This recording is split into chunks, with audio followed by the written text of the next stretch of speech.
Welcome to Stonefield Query's Knowledge Center, where we help you take the mystery out of reporting. In today's how-to video, Doug Hennig is going to show you how to build a new data dictionary. In today's lesson, you will learn how to launch the configuration utility and create a new project.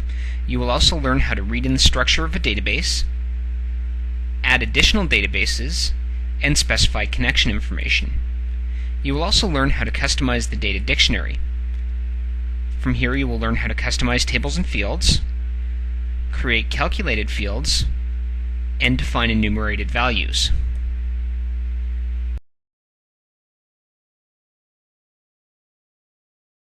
Unlike our custom versions of Stonefield Query, such as Stonefield Query for Goldmine, Stonefield Query for ACT, Stonefield Query for Sage ACTPAC ERP, the Stonefield Query SDK is not specific for a particular application. You can use our SDK to configure Stonefield Query to work with any application's database. Let me show you what it takes to set up a project in Stonefield Query. Step 1 is to launch the Stonefield Query configuration utility. We're going to tell it to create a new project. So I'm going to click on the New Project button in the toolbar.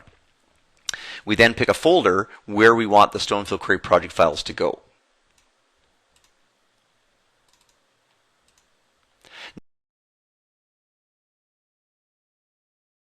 Now that it's created a project for me, the next step is to read in the structure of an existing database.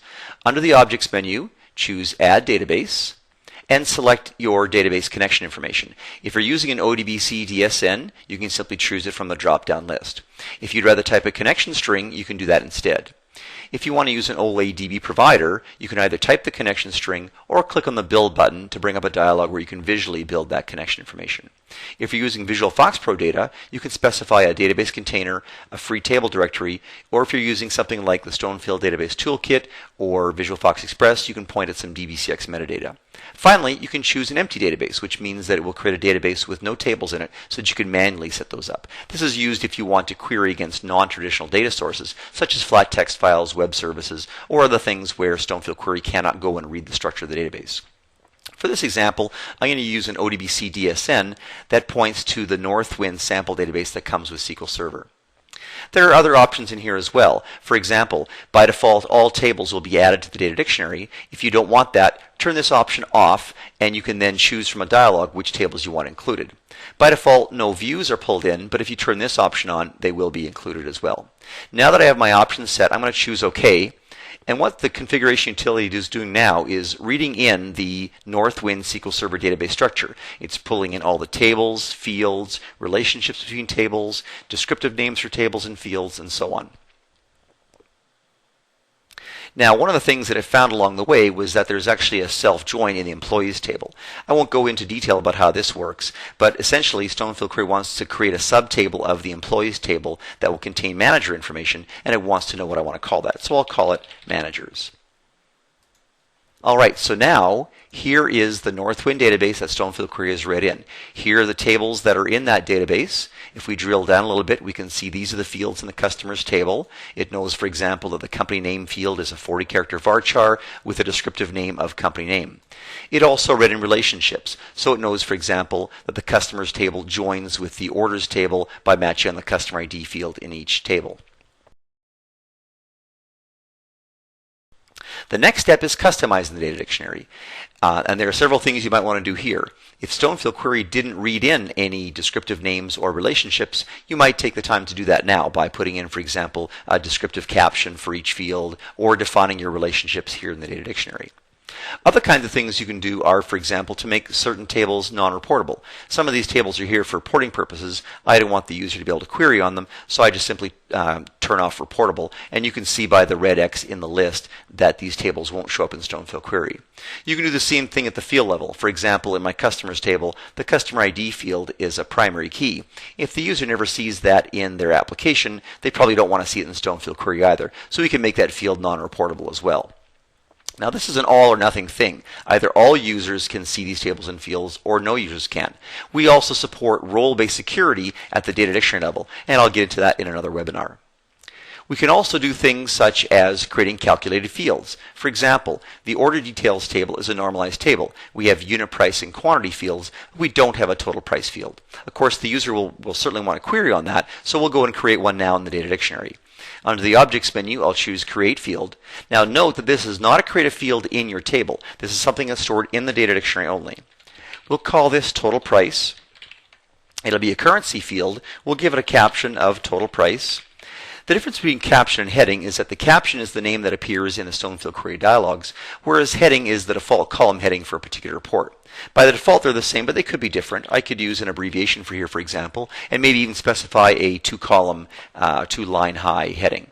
By default, I want dollar signs displayed, and I want commas every 3 places and 2 places after the decimal.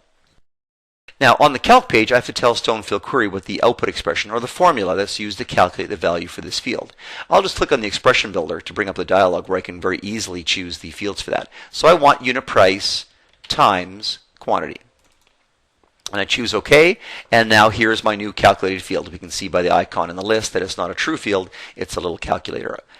Other kinds of customization we can do are to define that certain fields contain enumerated values. We see this in accounting systems a lot, for example, where invoice status might have P for posted, I for invoiced, V for voided, things like that. In this case, we have a ship via field that is an integer field. It contains values like 1, 2, or 3, where 1 means FedEx, 2 is UPS, and so on.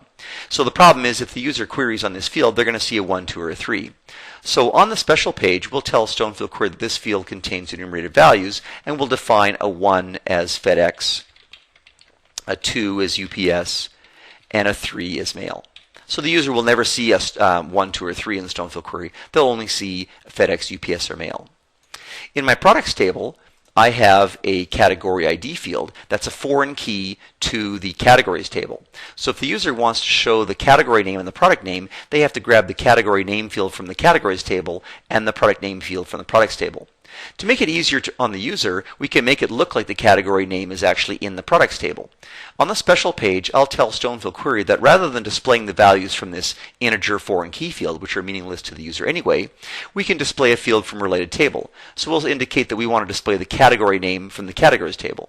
So Stonefield Query will go and grab this category ID, look it up in the categories table, find the matching record, and then display the category name instead. And to make it more obvious to the user, we'll change the caption from category ID to category name. So you can continue with this kind of customization of the data dictionary, doing things like creating virtual tables, creating calculated fields, scripting your tables and fields, and so on. Those are all topics for another webinar. So I hope you enjoyed seeing how easy it is to set up Stonefield Query with your custom database, and good luck in working with Stonefield Query. In today's lesson, we learned how to launch the configuration utility and create a new project, read in the structure of a database, add additional databases, specify connection information. We also learned how to customize the data dictionary. In here, we learned how to customize tables and fields, create calculated fields, and define enumerated values. Thank you for watching today's presentation with Doug Hennig.